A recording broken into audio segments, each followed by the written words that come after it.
El evangelio de hoy es Lucas 13, versos 22 al 30 y dice: En su camino a Jerusalén, Jesús iba enseñando por las ciudades y aldeas. Alguien le preguntó: Señor, ¿son pocos los que se salvan?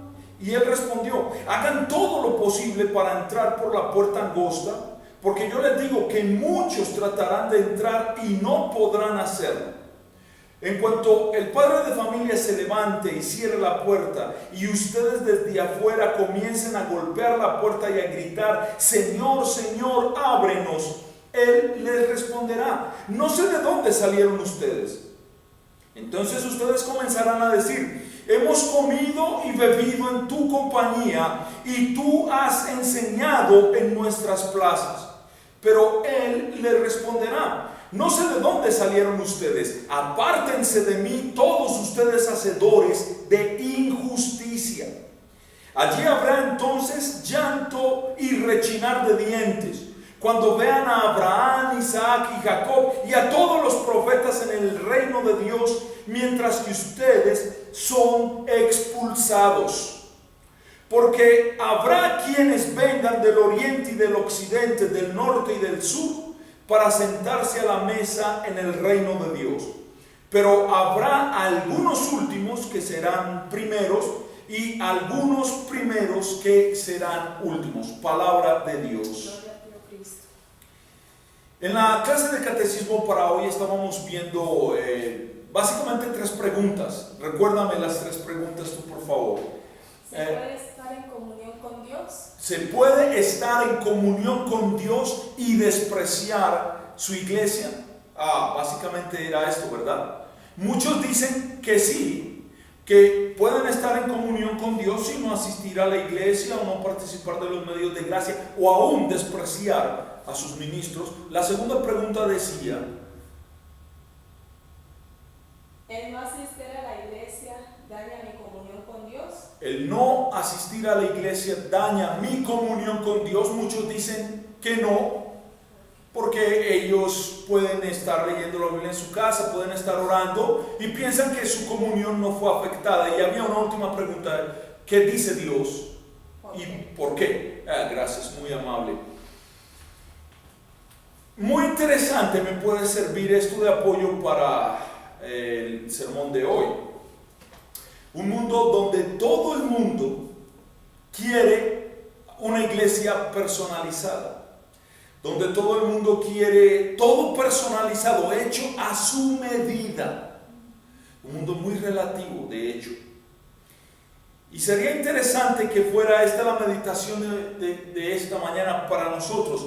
Las reglas no son para mí. Hace unos años atrás, cuando yo estaba de ministro en Ibagué, se estaba celebrando el Día de la Reforma, y entre esos testimonios salió la hija y la nieta de un señor que era de la iglesia, para ese entonces de la iglesia antigua de Armero. Sí se dieron advertencias, sí se habló a tiempo de lo que iba a suceder en Armero. No sé la magnitud con la que se habló, pero a mucha gente se le pidió salir.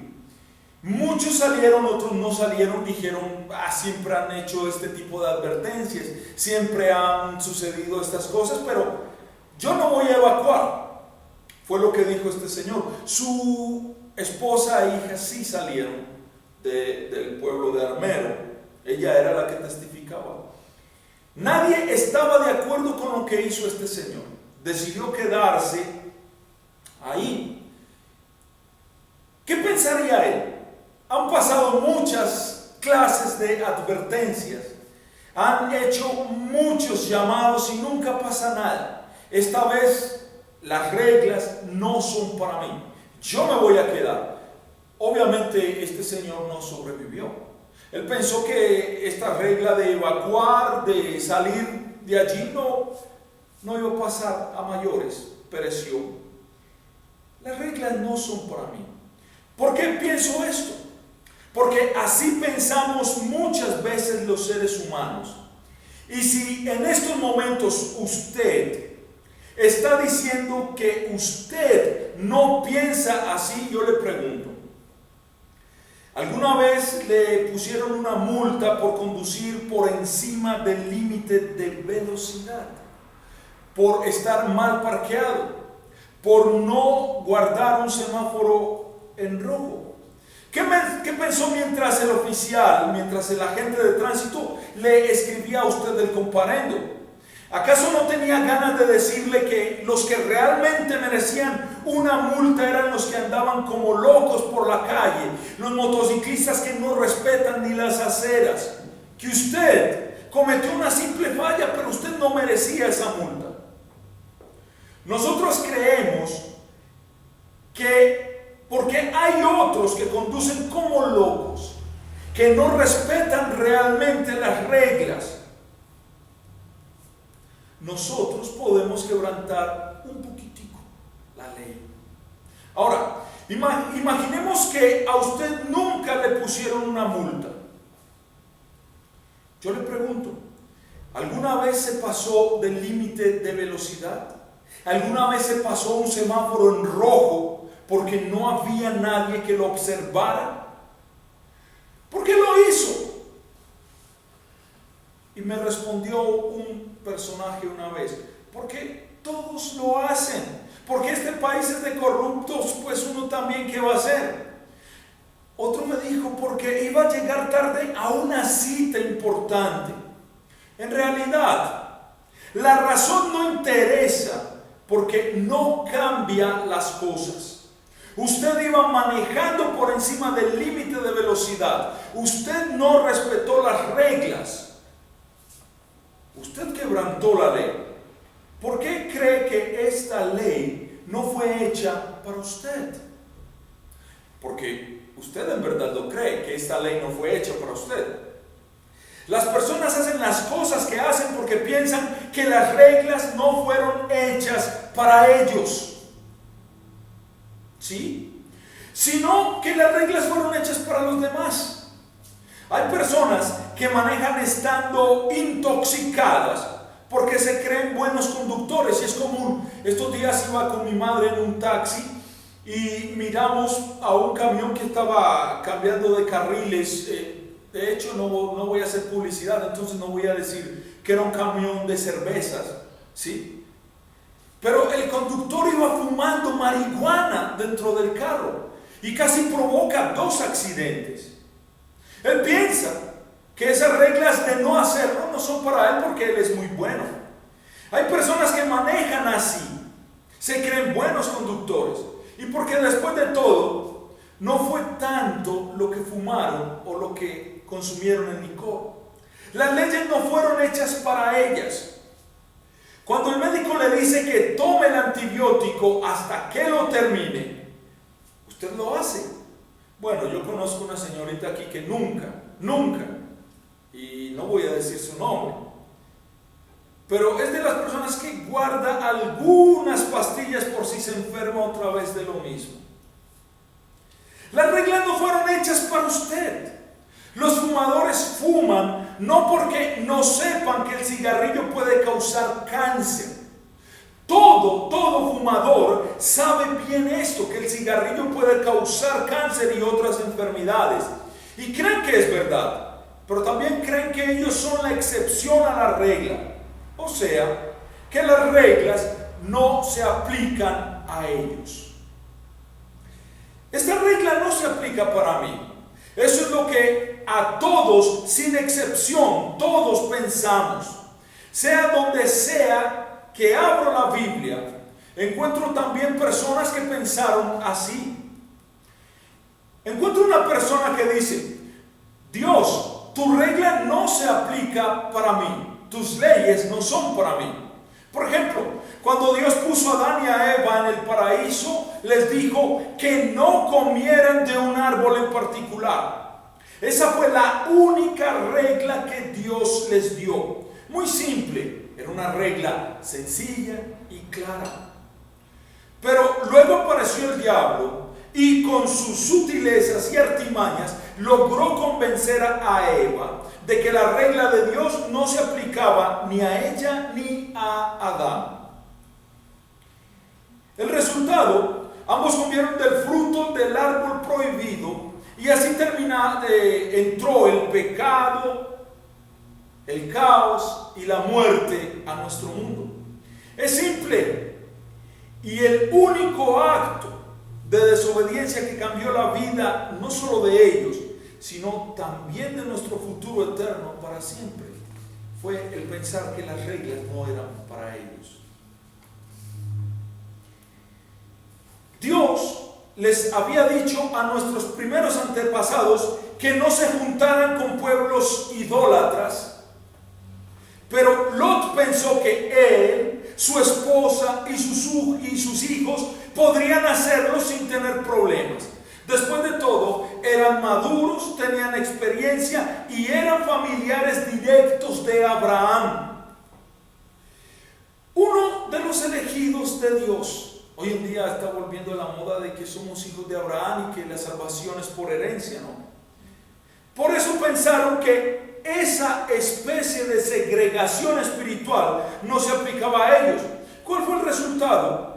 Cuando todo hubo terminado, la esposa de Lot quedó convertida ¿en qué? En una estatua de sal. Y sus hijas, bueno, es mejor que usted lea la historia directamente. Esa historia se encuentra en el capítulo 19 del libro de Génesis. Entre tanto, Elí, sumo sacerdote, tampoco pensaba que las reglas de Dios con respecto a la crianza de sus hijos se aplicaban a él. Es por ello que sus dos hijos varones murieron en el campo de batalla, según el libro de Samuel, el primer libro de Samuel, capítulo 4. Y el mismo Elí murió al caerse de una silla y romperse el cuello. Usted puede leer la historia también. ¿Por qué? Porque pensaron que las reglas no eran para ellos.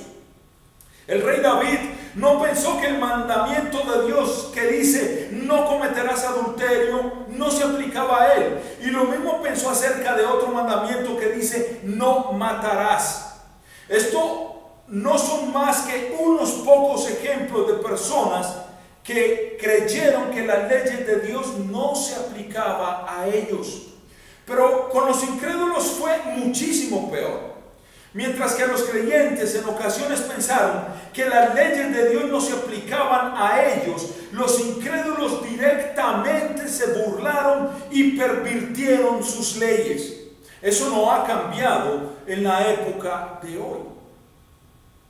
Por ejemplo, Dios creó el sexo para que fuera parte del matrimonio, pero los incrédulos establecieron reglas mandatarias de prostitución dentro del templo. ¿Conoces esa historia? ¿Cómo ellos volvieron el templo y cómo lo hicieron así? Dios dice que el Creador está en control del mundo, pero los gobernantes políticos dicen que son ellos los que mandan y los que saben que es lo mejor para sus pueblos. Por eso los vemos dictando leyes tan contrarias. Ahí tenemos el caso de Canadá, un país súper moderno, un país súper liberal, donde todo el mundo puede hacer excepto hablar de Jesús. Porque cualquiera que hable de Jesús o de la palabra pecado es encarcelado. Y si tiene hijos, bueno. Las personas se comportan como se comportan porque piensan que las leyes no son para ellos. Para algunas cosas el no cumplir las leyes no hace ninguna diferencia, es verdad. Por ejemplo, si uno quiere cepillarse los dientes de lado a lado y no de arriba hacia abajo, no hay problema, eso no es el fin del mundo. O si uno quiere comer cereal para la cena en vez de comerlo al desayuno, tampoco pasa nada. Usted espera una hora después de haber comido para poder meterse a la piscina. Hay otros que no esperan nada. Y hasta donde yo sé, depende de cada uno, ¿verdad? Pero hay veces en que cumplir las reglas es asunto de vida o muerte. Hace unos meses estaba conversando con un amigo que es piloto aéreo. Como es piloto, le pregunté, cuando vos estás volando, ¿confías en tus sentidos o en los instrumentos del avión? La respuesta que me dio fue muy interesante. Me dijo, normalmente uno confía en su visión, en sus sentimientos, pero hay momentos en que la visión engaña. En esos momentos uno debe confiar en los instrumentos del avión. Entonces le pregunté, aun cuando todo lo que sabes, todo lo que sientes, todo lo que crees te diga lo contrario, me contestó, especialmente en esos momentos es cuando más debes confiar en los instrumentos.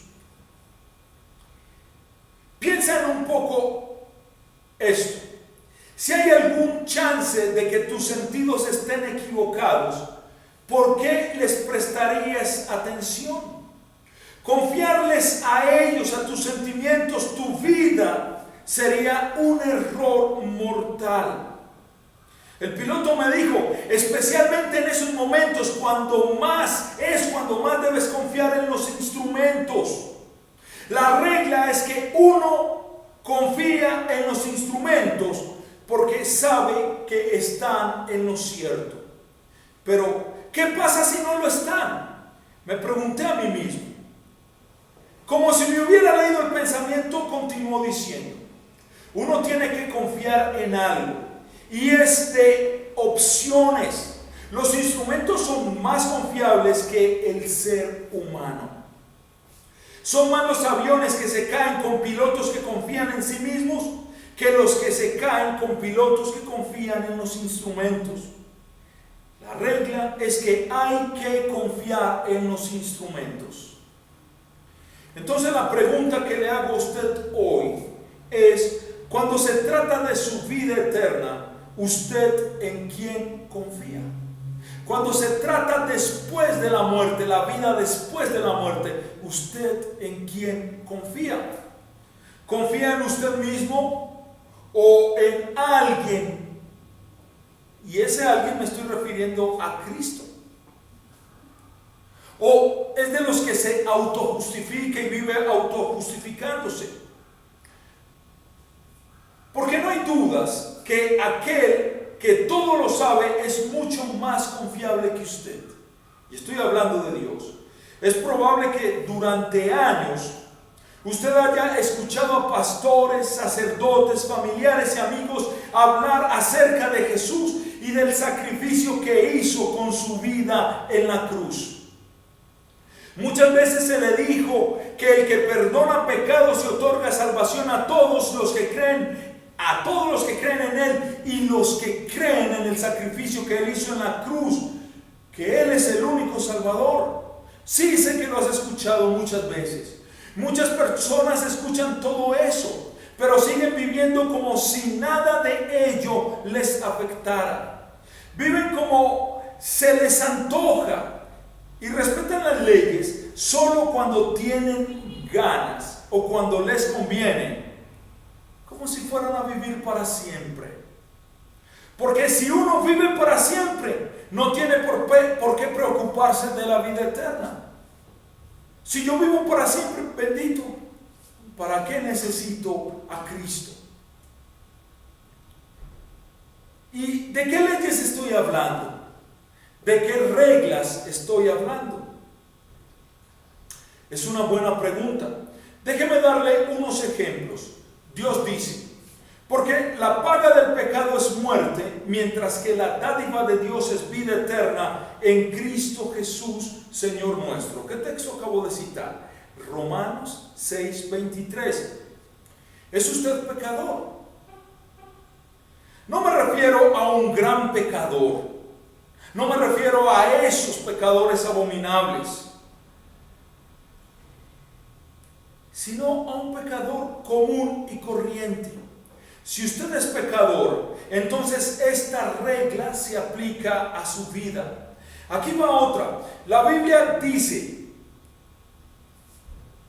de hecho, en ningún otro hay salvación, porque no hay otro bajo el cielo, otro nombre dado a los hombres mediante el cual podamos ser salvos. Hechos 4:12. En otras palabras, con fe en Jesús como su Salvador, sus pecados son perdonados. Pero sin esa fe, usted está perdido. ¿Qué le parece? ¿Se aplica a usted esa regla o es usted la excepción? La Escritura dice: cree en el Señor Jesús, así tú y tu familia serán salvos, en Hechos 16:31. Pero aún hay más: arrepiéntanse y bautícense cada uno de ustedes para el perdón de los pecados, porque la promesa de salvación es para ustedes, para sus hijos y para todos aquellos a quienes el Señor quiera llamar, en Hechos 2:38 y 39. ¿Será que esta regla habla de usted o es usted una excepción a ella? Usted no necesita esto. Así podríamos seguir, pero no lo vamos a hacer. La verdad es que en su santa palabra Dios nos ha dicho que por nosotros mismos estamos perdidos, pero con Jesús como nuestro Salvador somos perdonados. Todos nuestros pecados son perdonados y pasamos del infierno al cielo. Con Jesús como nuestro Salvador somos salvos. Sin Jesús somos condenados. Esa es la regla. Pero lamentablemente muchos viven como si las reglas de Dios no se aplicaran a sus vidas. ¿Por qué? Unos dicen que no les importa, otros dicen que la religión es aburrida, que la liturgia es aburrida, que los himnos son aburridos, que no creen en los pastores. Otros son totalmente indiferentes. Algunos quizá nunca lo han pensado seriamente. Muchos saben que un día van a morir, pero viven como si ese día nunca les fuera a llegar. Son muchas las razones para no creer. Son muchas las autojustificaciones. Hace muchos siglos, cuando nuestro Salvador estuvo en este mundo, alguien que le había estado escuchando llegó a la misma conclusión. Son muchas las razones para no creer, para ignorar las reglas de Dios.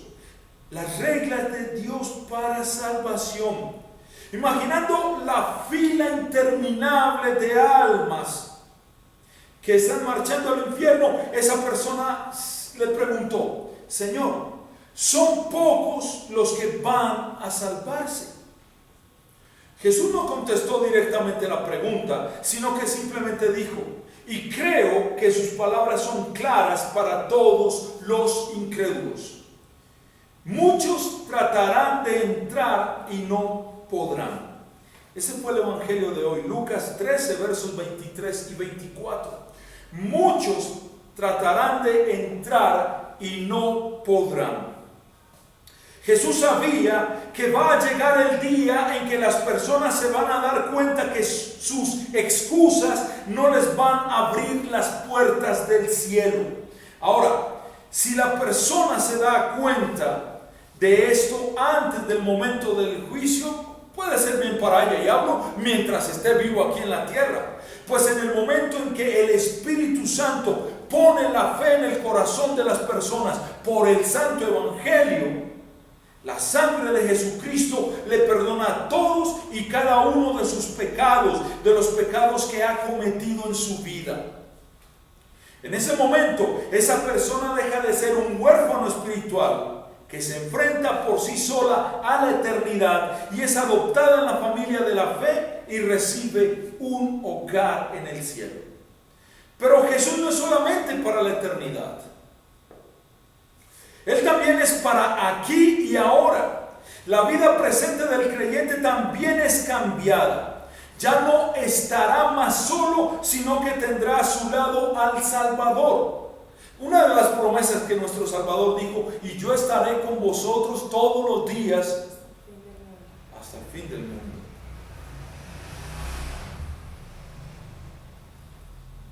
No estamos solos. Tenemos a nuestro lado a Cristo.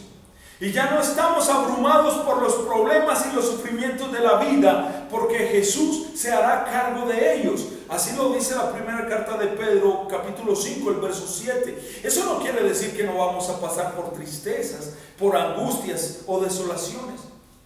Este es un breve resumen de las reglas de Dios. Ese Dios que quiere que usted sea salvo y que ha hecho todo lo que era necesario para que así pudiera ser. No hay que anexarle nada más. No hay que quitarle nada a esto como se hace hoy en día.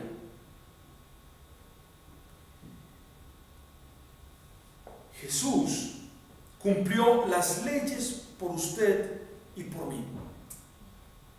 Jesús pagó todos los quebrantamientos de la ley. El que no era culpable se hizo culpable por usted y por mí.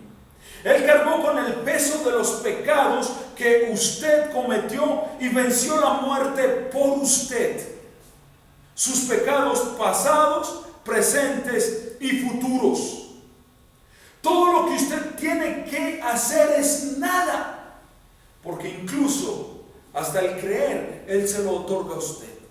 Simplemente creer antes de que sea demasiado tarde. Porque es cierto que va a llegar el momento en que va a ser demasiado tarde. Si usted espera hasta que se muera, va a ser demasiado tarde. Así es la regla. Y si usted cree que esa regla no se aplica a usted, debo decirle que está equivocado. Si usted es de los que piensa que usted se muere como un perro ahí y que simplemente lo enterramos, está equivocado. Déjele eso a los testigos de Jehová y a los adventistas. Esto fue lo que Jesús dijo cuando le preguntaron: ¿son pocos los que van a salvarse? Y Él contestó: muchos tratarán de entrar y no podrán. Cuando usted muera, la puerta del cielo va a estar cerrada. Usted podrá quedarse parado frente a ella todo el tiempo que quiera tratando de entrar. Hasta podrá golpear la puerta y decir: Señor, Señor, abre la puerta del cielo. Pero el Padre va a decir: lo lamento mucho, pero no te conozco ni sé de dónde vienes. La puerta está cerrada y va a permanecer cerrada. Mi oración a través de este mensaje es que ninguna persona que esté escuchando quede fuera del cielo. Y que el Espíritu Santo haga la obra.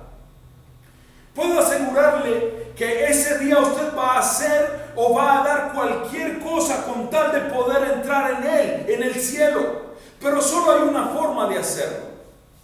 Y es la única regla.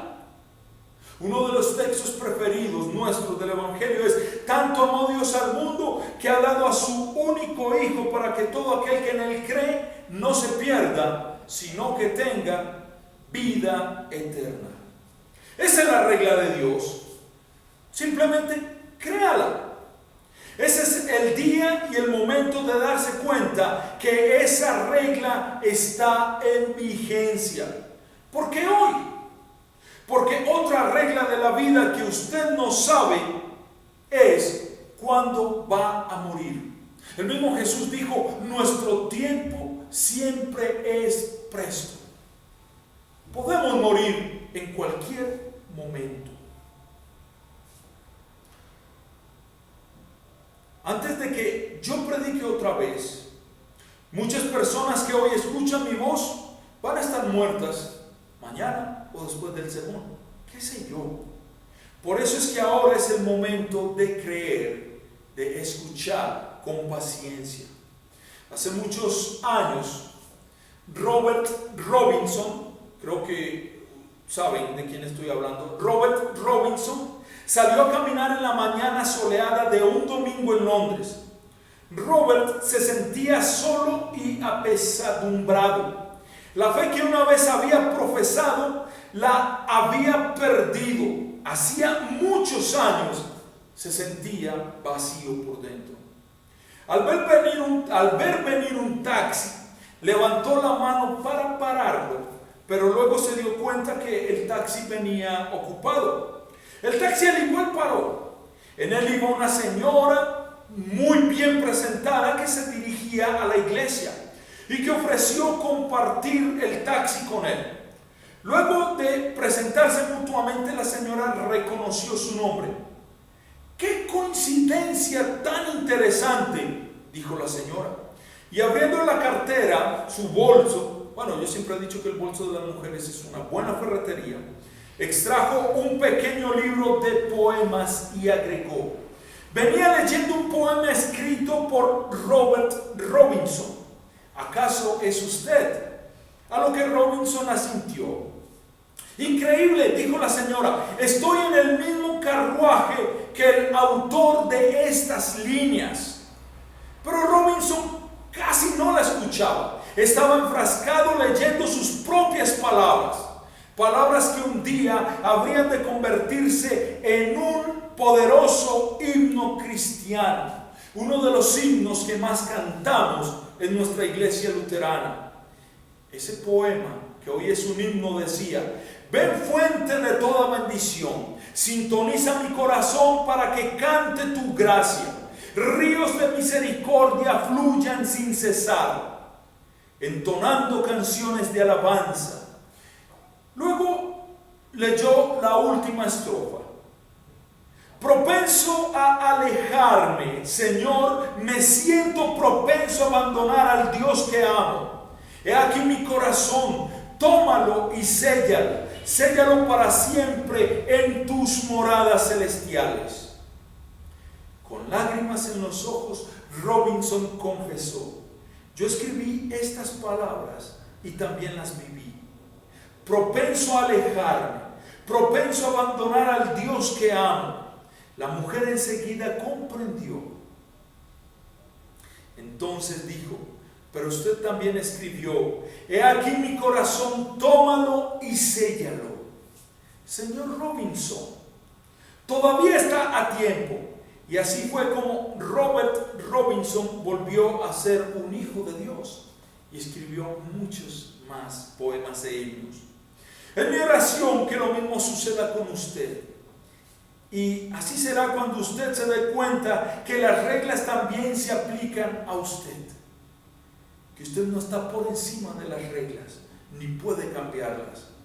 Recuerde que estamos aquí para ayudarle, para orar por usted y para consolarle. Y si así lo desea, comuníquese con nosotros y que a Cristo sea la gloria. Amén. Continuamos con nuestra liturgia.